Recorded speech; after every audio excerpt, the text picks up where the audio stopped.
It's over. Time to say it again, Boston. Anything's possible. Banner number 18 has been secured.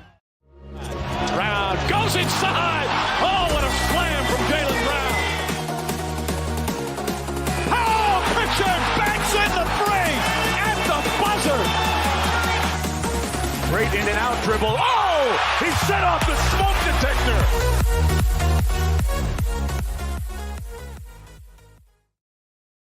What's up, everyone, and welcome into your Celtics source.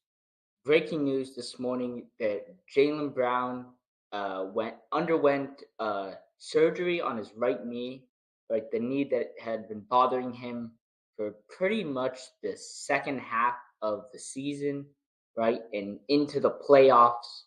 He, we saw him deal with it throughout the playoffs, right? He missed 11 regular season games, a lot of those in the last 2 months of the season. Right, in the playoffs, he averaged 22 points, 7 rebounds, 3 assists, or 4 assists, really, 3.9, over the 11 games that the Celtics had before getting defeated by the Knicks in Game 6 of the Eastern Conference semis. But, his assists, they went up a little bit. His rebounds, they went up from previous years. But his points went significantly down from last season, right? And I think that had a lot to do with, his lack of aggressiveness, his unwillingness to, I wouldn't say unwillingness, but, sort of a hesitation before trying to jump up for a sort of a physical bucket against, a taller defender or a bigger defender for he was very, I won't say unwilling, but he's often turned back from sort of going up against some of those much stronger defenders. He didn't want to deal with the physicality and the fact that maybe, he would not really sort of re-aggravate his knee that had been bothering him, right? And the official name of this surgery that he went is arthroscopic knee debridement. Sort of feels like they're making up different names for injuries. But it was successful. He's going to be ready for the start of next season, preseason included.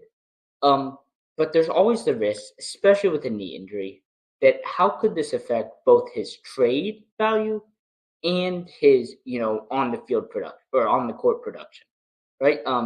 The trade value, I don't think the Celtics want to trade him. Like, we have no idea. And that's, I'll start with that, right? We have no idea what the Celtics want to do with any of their guys, right? And that's what makes it so sort of worrisome for Celtics fans, because it's not the fact that both Jayson Tatum and Jaylen Brown are injured, and who knows if they'll make a full recovery or not.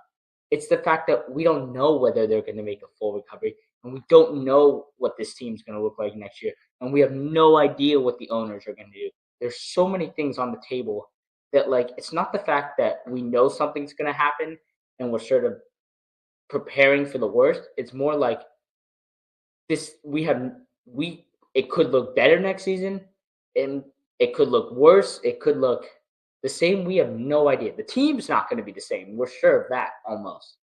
But in terms of the outcome, obviously it's not going to be, who knows what you're going to get, right? Jayson Tatum might come back, but for the most part, he's not going to be back until at least early February. So, it's going to be Jaylen Brown, if he's on the team, running the show for most of the year, right? And if they were willing to trade him, I think they would do it for a overwhelming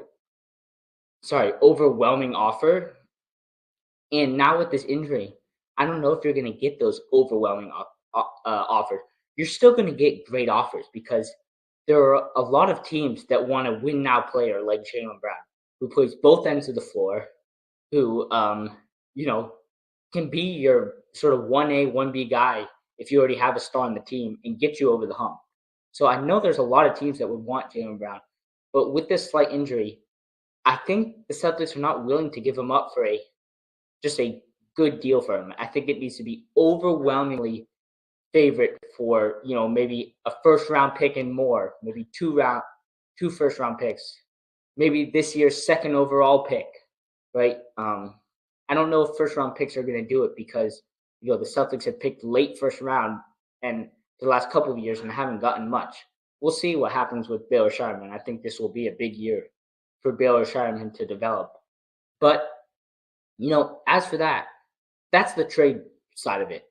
As for the, on the court production, if this sort of feels like a little bit like Robert Williams, where, it's not there yet, obviously. But knee injuries, they tend to, because you have to take, sort of muscle and material from that part of the knee and put it somewhere else.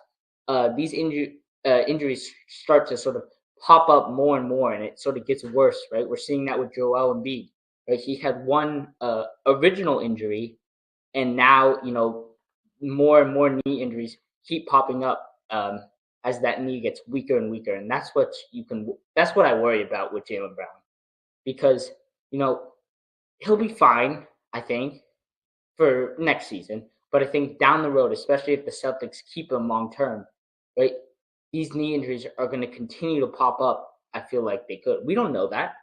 Everything might go perfect, but there is just the risk that, I think what we're worried about is if it's like an arthritis sort of thing where, it's bone on bone bruise and he struggles with that, right? You worry that, or not struggles, but you worry that if like that sort of uncomfortableness sort of keeps popping up for him. And that's what I'm worried about. But as for, like he's gonna have a big role next season, right? With Jayson Tatum out, he's gonna be the star on this team. He will probably be the reason whether the reason or not that they are able to contend in the Eastern Conference, right? If he has a great season, they could be a pretty good playoff team, right?